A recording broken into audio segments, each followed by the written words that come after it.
back to October Reads, and today we get a chance to look at one of the biggest Bronze Age grails you can find, House of Secrets 92. Unfortunately, I don't own a copy, so I read it on this big old iPad Pro. But yeah, I was very happy to finally get a chance to reread this. Of course, Lynn Wein, Bernie writes, and some of the all-time best horror storytellers. They give you the Swamp Thing issue 1 through 10, but before that, this was almost kind of like the pilot for Swamp Thing issue 1. That's House of Secrets 92. There's actually 4 different stories in this volume. The first one, of course, is the most famous with Swamp Thing, and right away I could tell Bernie Wrightson. There's a reason why people still talk about Bernie Wrightson's artwork. The pencils, the line work, the shadows he puts into his art is just all amazing. Well worth any hype you've heard about Bernie Wrightson. It lives up to the hype. So the story may not be the story you're used to if you haven't had a chance to read House of Secrets in the past. This one actually follows Alex Olson instead of Alec Holland. So before Alec Holland, the beta version, I guess if you will, is Alex Olson.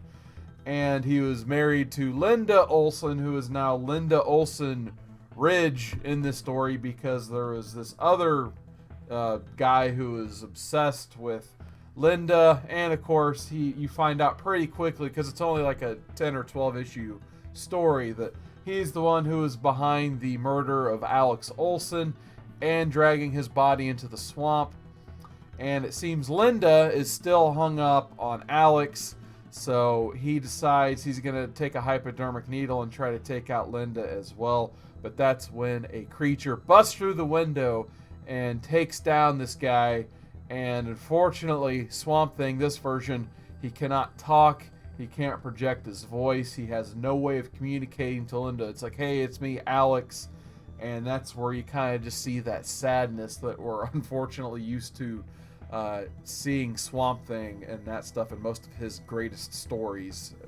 So basically, it's just like when Stephen Bissett in the Alan Moore run drew the eyes. He took a lot of influence, I could tell, from this first story, because when Linda has just the reaction of sheer fright when first seeing Swamp Thing, you see the worst sadness in the eyes of Swamp Thing. It's just all about the eyes in these frames at the end of the Swamp Thing story. So as tragic as it is, it's still a phenomenal story. I could definitely see why whoever at DC editorial read this and decided to have these two guys pick this story up for a full run. But yeah, there's actually like 3 more stories in this that no one ever talks about. So one of them has to do with this guy who he's literally dying to know what happens when you die.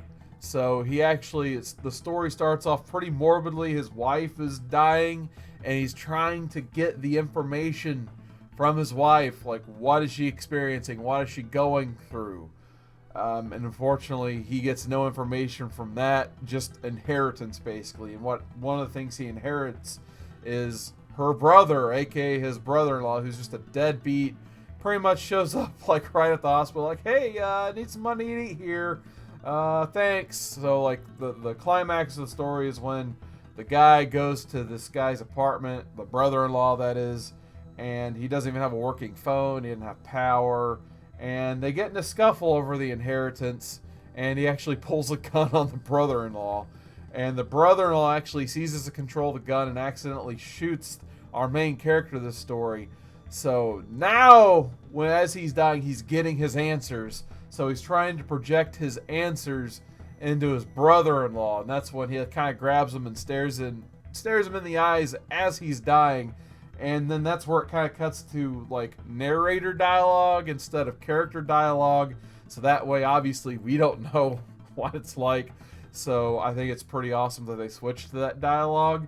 And then because the brother-in-law knows the answer now, he just goes insane. Like when the cops get there, like they already have him in a straitjacket. They're just shipping him off to the nut house. So pretty solid story there. And then the third main story, there's 4. The fourth one's pretty short. We'll get there in a second.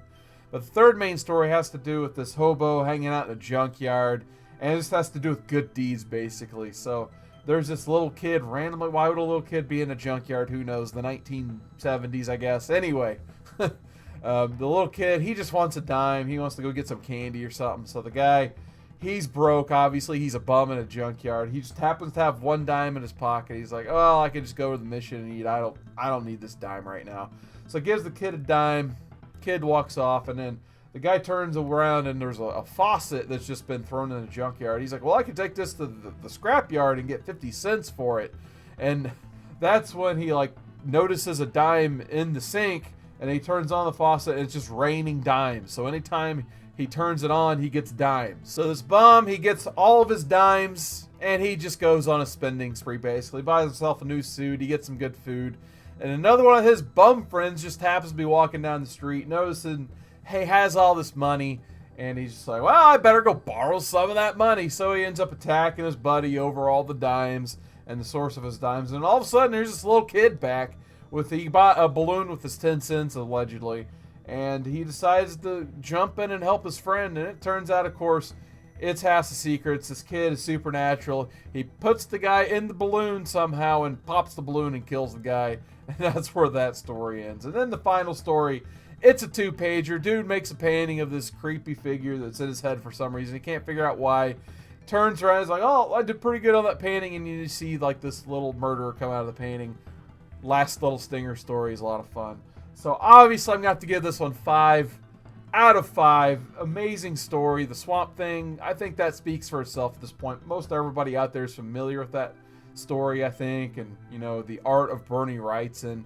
And the backup stories weren't that bad. No one really ever talks about them because not a lot of people actually, you know, go buy a 4-figure book and crack it open because they don't want to damage it. But just the fact that, you know, these other 3 stories were pretty fun as well. And I was kind of expecting to read Swamp Thing and like, oh boy, now I got to get through these other like 20 some odd issues, but as actually a pretty solid read start to finish. So definitely an easy 5 out of 5 for House of Secrets 92. But I just want to thank you guys so much again for catching October Reads.